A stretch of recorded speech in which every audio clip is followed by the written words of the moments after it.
სალამი, მოგესალმებით, ვაგრძელებ ჯონ მაკარტურის საუბრების ქართულ ენაზე ატვირთვას, ეს არის ბიბლიური კითხვები და პასუხები. შემდეგ კითხვას სვავს პიროვნება, ენდრიუ ქვია, უბრალოდ ინფორმაციისთვის მინდა მოგაწოდოთ, ვინც აინტერესებს ხოლმე ვიდეო ვერსია, ხომ, ბატონმა ფილ ჯონსონმა ადრეც მიუთითა, რომ ვიდეო ვერსია, რომელიც YouTube-ზე იდება, ის არის მოკლე ვარიანტი, შეჭრილი ვარიანტი.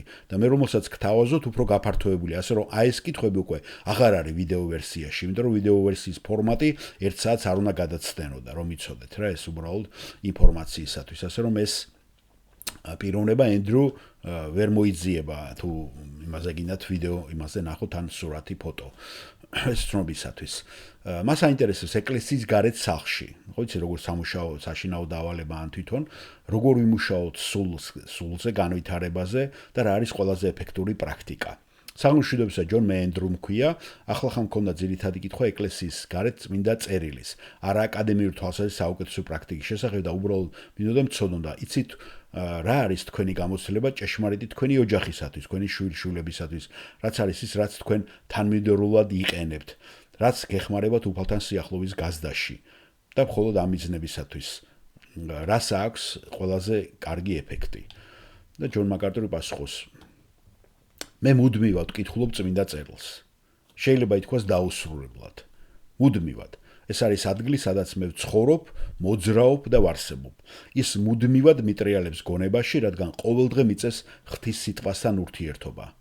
რადგან ვემზადები მე ქადაგებისათვის. ასევე ვკითხულობ წიგნებს. ახლა ვკითხულობ წიგნს სახელწოდებით დიდი გამოღვიძება. ეს არის წიგნი ჭეშმარიტების დროშის შესახებ, რომელიც მოგვითხრობს დიდი გამოღვიძების ისტორიულ ფონს ამერიკაში, რომელიც მოხდა 1700-იან წლებში ჯონათან ედვართისა და ჯორჯ უიტფილდის მონაწილეობით. და ის უბრალოდ სავსეა იმითი, თუ როგორ ურთიერთობდა ეს თაობა ღვთის სიტყვასთან. ჩემთვის ვიცი, რომ ეს განსხვავდება სხვა ადამიანის უმეტესობისაგან და ყოველთვის ვამბობდი, რომ ყველაზე ეფექტური გზა, რაც მე ბავშვობაში ვიპოვნე, ახალი აღთქმის წიგნების ზედიზედ 30 ჯერ კითხვა იყო. თუ ეს მოკლე წიგნი იყო, მაგალითად პირველი იონეს სახარებით დავიწყე. ზედიზედ 30 დღე მთლიანად წავიკითხე. ჩემთვის ბერად უფრო გასაგები გახდა, რადგან ეს წიგნია, ის დასაწყისიდან ბოლომდე მიდის. ამიტომ კიდევ 30 დღე წავიკითხე და კიდევ 30 დღე კითხულობდი. ასე რომ პირველი იონეს სახარება 90 ჯერ წავიკითხე. ასე რომ ძირითადად ვიცოდი რა ეწერა მასში. ვიცოდი სად იყო მუხლები, გვერდის რომელ მხარეს, გვერდის შუაში, რომელ სვეტში. ანუ ვიცოდი რა იყო იქ. შემდეგ გადავედი იონეს სახარებაზე და 30 დღის განმავლობაში 7 თავი ავიღე. მეორე 7 30, მესამე 7 30, კიდევ 90 დღეში წავიკითხე და ეს უბრალოდ ისევ და ისევ წაკითხვით, გავეცანი მას. ახლა ის ჩემი მეხსიერების ბანკის ნაწილია. ახლა ეს არ მჭირდება იმისათვის, რომ ღვთის სიტყვა ჩემს სულში ტრიალდეს. იონეს სახარებაში წაკითხულს მის ეპისტოლებში დაწერილს ვადარებ.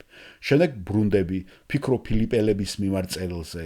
და შემდეგ ეს გავაკეთე. 2 წელიწადში შეგიძლიათ ფაქტობრივად მთელი ახალი აღთქმა წაიკითხოთ. ამასობაში შეგიძლიათ თანდათანობით წაიკითხოთ ძველი აღთქმა, როგორც ფონი და მაგალითები, როგორც პავლე უწოდებს მათ.